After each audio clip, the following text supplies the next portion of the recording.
Hi guys, it's Wendy here from Wendy Wise Beauty. Thanks for stopping by. Today I will be doing a Guerlain dedicated video. I will be coming back to you guys with a new fragrance which was launched for the fall and I reviewed it back then. Also, I will be reviewing Patchouli Paris and another beautiful perfume that I did find in the Guerlain exclusive line. The follow-up fragrance, it is Rose Amira. When I reviewed Rose Amira, I did not have a full bottle, I had a sample. But this is one where I quickly bought a full bottle because the sample was gone and I just could not live without this. I am also bringing this up again not only to tell you guys that I did pick up a full bottle, but one of my followers did write me and they did ask how close is Amira to Diptyque Eau Rose. I was able to find the fragrance. I think Eau Rose, it comes in Eau de Toilette and also Eau de Parfum. They did ask about Eau Rose Intense. I couldn't find an intense, so I do believe it is this one, the Eau de Parfum. The Eau de Parfum version from Diptyque, this one here, it is just called Eau Rose. And I did look at it. It is a similar note build-up to Amira with the exception that it has more fruits. This one does also have 3 types of rose. It has Damascus rose, I believe also Turkish rose and rose water. When I got this comment, I did compare the 2 fragrances. I never thought of comparing this before because Diptyque is a brand. I have tons of samples, but I have not bought anything from the brand in quite a while. This commenter did have a point.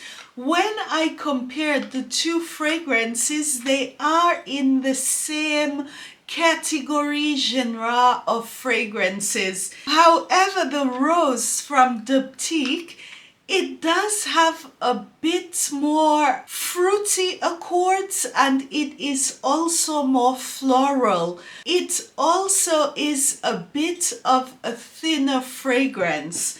Rose Amira, it is more jammy, it is stronger. This is a bit more of a dark rose fragrance, but there are strong similarities to the 2 fragrances. So if you do have the Rose Eau de Parfum from Diptyque prior to picking up Rose Amira, it probably makes sense to test both fragrances. I mean, depending on your taste, you may not think that you need both. I find this one to be deeper, it is jammy, it is a dark rose, and Rose Amira, it is perfectly suitable for fall and winter, but there are some strong similarities between these 2 fragrances. Which one do I prefer? Of course, I do prefer Rose Amira. I have had this Diptyque sample here for quite a while. I have not used it. I will try to use this up and then I will bring you guys a full review of the fragrance. I do believe I also have the Eau de Toilette version. I am just putting this out there because I know Diptyque, it is a very popular line, and if you have the Eau de Parfum version of the rose, not that you would buy Rose Amira just to, you know, come to the conclusion that you did not need one or the other. But I am loving the hell out of Rose Amira. I think this is one of the best fragrances that I have from Guerlain where Delphine Yelk is the nose behind the fragrance. And this one, it is getting a lot of buzz here in Europe. It is a beautiful and wearable rose fragrance. Before I move on to Patchouli Paris, guys, do not forget to give me a big thumbs up and to send me some comments. For those of you who are here for the first time, I would love to have you as a subscriber on Wendy Wise Beauty. I do need a lot more friends, so do consider subscribing. I did get quite a few samples from Guerlain when I ordered the last time, and one of them is Patchouli Paris. Patchouli Paris, the notes are listed as adelheids, the top notes, and the heart note, it is iris, and the base, it is patchouli, ambergris, and vanilla. This is really a perfume which is formulated for patchouli lovers. It is patchouli from beginning till end. And when Patchouli Paris is sprayed, this is a blast, an overdose of patchouli. For people who crave patchouli, or if you are in the mood for patchouli, this is the perfect fragrance. When I first tried this, I was thinking, whoa, oh my God, and I do love patchouli. It took quite a bit of time for the opening to taper down, and it simply lists aldehydes in the opening, and this is what I think causes this patchouli explosion. I find it to be beautiful. It is the perfect fragrance for fall and winter. When Patchouli Paris, when this calms down a bit, it is an earthy patchouli. This is not very green, it is more earthy. It is very inviting, and when it starts to get into the heart, this iris note, it starts to mix in with the patchouli, and it is absolutely beautiful. It is an earthy iris and an earthy patchouli. This is really fall in a bottle. The opening, you know, it is almost like the type of patchouli that you would smell at some type of, I don't know what you would call it, a hippie party, you know, when you go into a herbal store. However, after a couple of minutes, it starts to resemble a perfume, and it transforms into a very beautiful fragrance with time. Patchouli Paris, it is so different, it is so niche, yeah? This is the type of fragrance I expect to find to be released in the Guerlain exclusive collection. There is a nice dose of vanilla in Patchouli Paris, but you have to be very patient and wait for it to appear. It starts towards, I would say, the middle of the heart phase, when you are moving a bit towards the fragrance finally settling. There is this beautiful note of vanilla. It intermingles with this raw patchouli, and it tones down the fragrance quite a bit. When Patchouli Paris is really in the base, the musky accord comes out. It is beautiful when it intermingles with this dose of earthy patchouli. There is no musk listed. I think it is the ambergris, which behaves a bit like a powdery musk accord. The dry down of Patchouli Paris. This is the biggest payout. I adore the dry down. When this perfume gets into the dry down, it takes on a bit of a silky accord. it becomes smoother, and you have this beautiful patchouli which becomes a bit silky with this powdery musk ambergris accord with some vanilla, and this is absolute magic. And this is what a niche fragrance is supposed to be. This journey, this long journey, and at the end sometimes of suffering a little bit through the scent, you know, I don't know if I like it or not, and then you get this beautiful payout. This one, it is definitely going on my Christmas list. It is a fragrance which everyone will not like. You have to love patchouli to love this fragrance, but it is a beautiful journey through this note of patchouli, and the notes that they have included in the fragrance, it does things to patchouli like this aldehydic note, and also choosing to include in here iris, an earthy iris, and with the ambergris, it is gorgeous.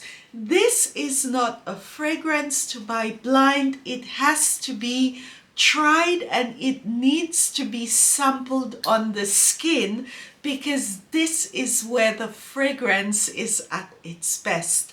I love this one. I love it. It's niche. It is worth the price point that Guerlain is charging for the exclusive fragrances. Guys, Patchouli Paris, this one, it has to come home for Christmas. I love this. I absolutely love this. I am sorry to say this, and I am sorry to enable you, all of you patchouli lovers out there, but this one, it is different. The next one that I do have from the exclusive collection, it is called Herbes Troublantes. Yeah, I think this is how you say this, Herbes Troublantes.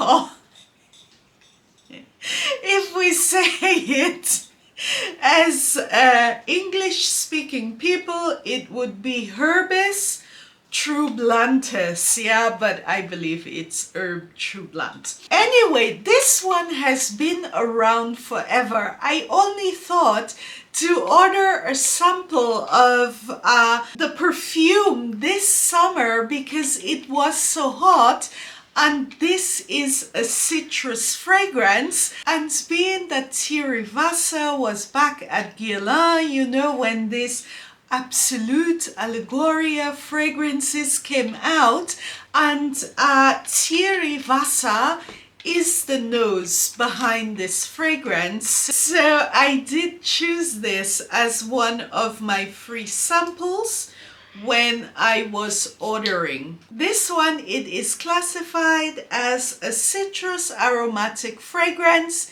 It is unisex, and I think it is perfectly classified.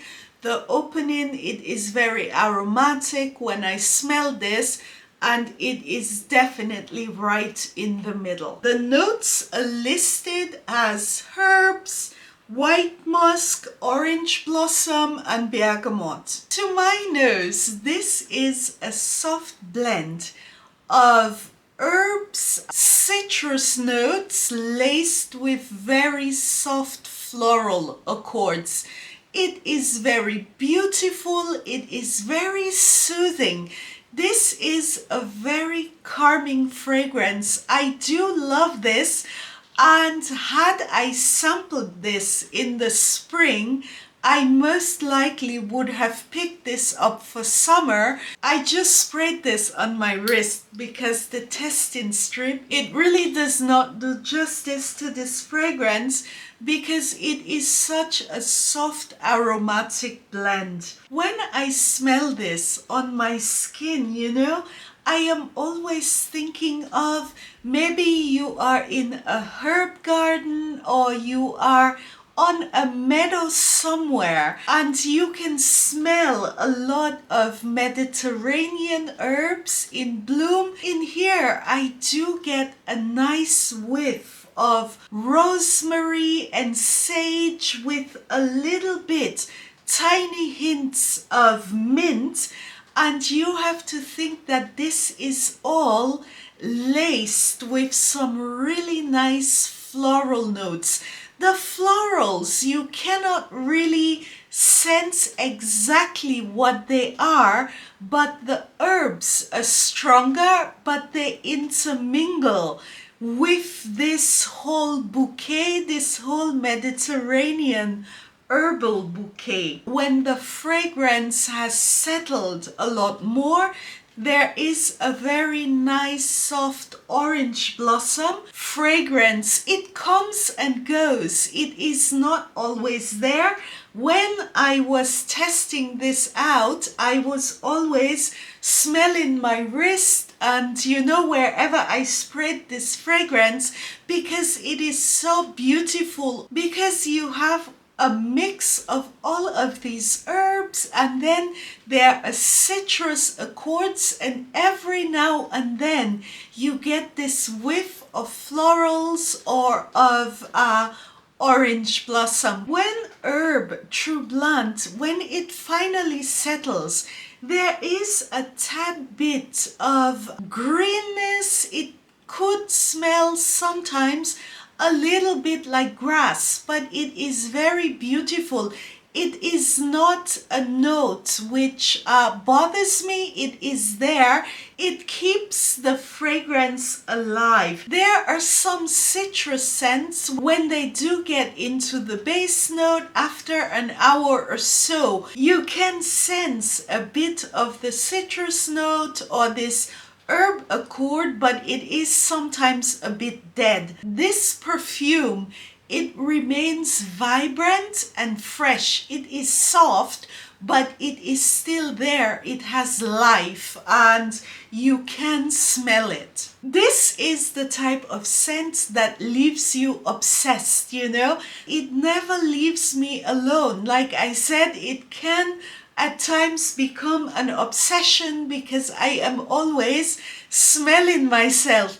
It is not overtly complex, too complex, but at the same time it is beautiful, and it is the type of fragrance that keeps on giving and giving, and it is nice that you can smell certain notes at certain times, and it is not necessarily always there every time you wear the fragrance. This is very pretty, and this is definitely one I will add to my long list of fragrances. This one, I will place it at the top of my spring summer lineup. I think this is more, I would say, for a very warm spring day, and definitely for summer. Beautiful fragrance.